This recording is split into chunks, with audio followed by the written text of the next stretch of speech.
بسم اللہ الرحمن الرحیم۔ السلام علیکم۔ برطانیہ کا ایک یہودی تھا جو کہ کہتے ہیں بہت مالدار تھا، یہاں تک کہ حکومت بھی کبھی کبھی اس سے قرض لے لیا کرتی تھی۔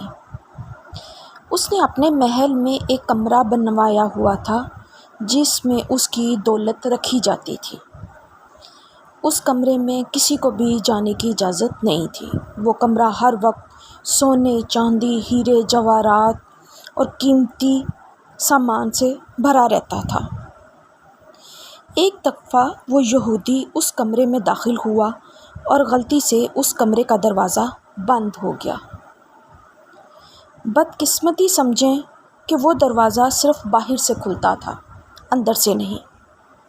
اس نے بہت چیخ و پکار کی مگر محل اتنا بھرا تھا کہ اس کی آواز کسی کے کان تک نہ پہنچی۔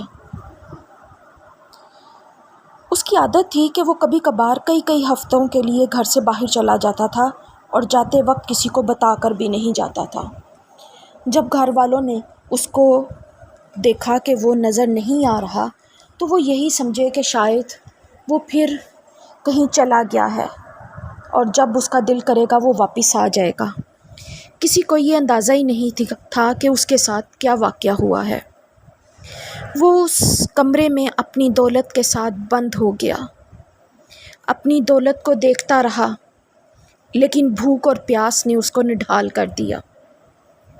یہ دولت جس کو وہ ساری زندگی اپنے پاس جمع کر رہا تھا، یہ اس وقت مشکل کے وقت اس کی کوئی مدد نہیں کر رہی تھی۔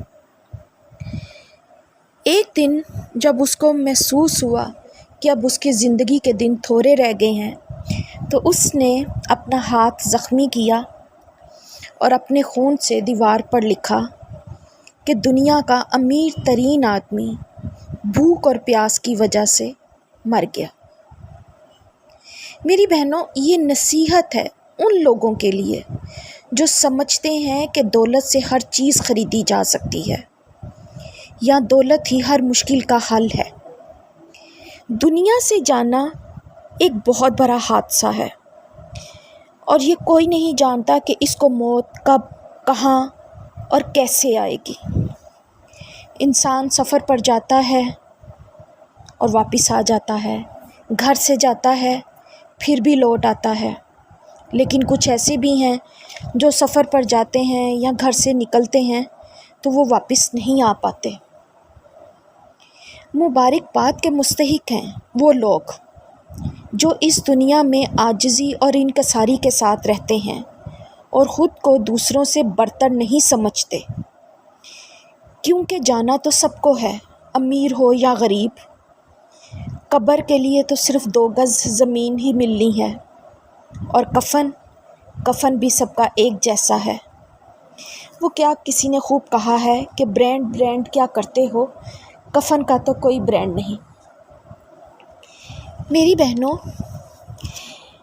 ایک دفعہ یہ واقعہ آپ نے بھی سنا ہوگا کہ حضرت یوسف علیہ السلام جب 32 سال بعد اپنے باپ سے ملے تو باپ بیٹا گلے لگ کے اتنا روئے کہ وہ بے ہوش ہو گئے، پھر اٹھے، اتنا روئے کہ پھر بے ہوش ہو گئے۔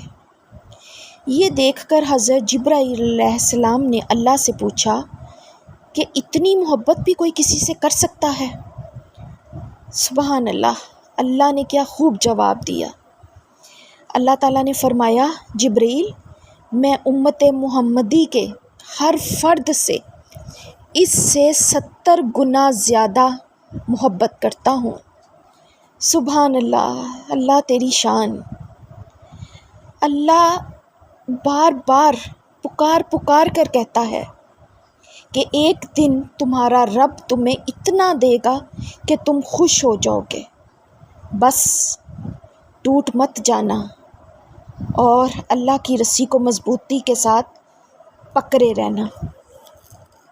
ایک آدمی ٹیکسی میں بیٹھا تھا تو اس نے دیکھا کہ ڈرائیور قرآن سن رہا ہے۔ اس آدمی نے پوچھا، کیا کوئی مر گیا ہے؟ تو ڈرائیور نے کہا کہ ہاں، ہمارے دل مر گئے ہیں، کیونکہ قیدی جب جیل میں ہوتا ہے تو وہ قرآن مانگتا ہے تاکہ اس کی تنہائی دور ہو جائے۔ مریض ہسپتال میں اس لیے قرآن سنتا ہے تاکہ اللہ اس کی بیماری دور کر دے اور اسے شفا دے دے۔ اور مردہ قبر میں یہ خواہش کرے گا کہ کاش میں قرآن پڑھتا تو آج قبر میں قرآن میرے ساتھ ہوتا، میرا غم خوار ہوتا۔ کیونکہ ہمیں تو قرآن صرف کسی کے مرنے پر یا رمضان میں ہی پڑھنا یاد آتا ہے، اس کے علاوہ تو نہیں۔ پر میری بہنوں، ہم کس خوش قسمت لوگ ہیں کہ اللہ نے ہمیں موقع دیا کہ نہ تو ہم کسی قید میں ہیں، نہ ہی بیمار ہیں اور نہ ہی مردے ہیں، جو ہم قرآن کی قبر میں طلب کریں۔ آج قرآن ہماری آنکھوں کے سامنے اور ہمارے ہاتھوں میں ہے۔ ہم قرآن کو پڑھ سکتے ہیں، اس کو اپنا سکتے ہیں اور اس کی قدر و قیمت کو سمجھ سکتے ہیں۔ ابھی بھی وقت ہے، آئیں ہم سب مل کر دعا کریں کہ اے اللہ، اس قرآن کو ہمارے دلوں کی بہار، ہمارے سینوں کا نور، ہمارے نفوس کا مددگار، ہماری قبر کا ساتھی اور روز محشر میں ہمارا سفارشی بنا دے۔ ہمیں قرآن کے حقوق ادا کرنے کی توفیق عطا فرما۔ آمین ثم آمین۔ اللہ حافظ۔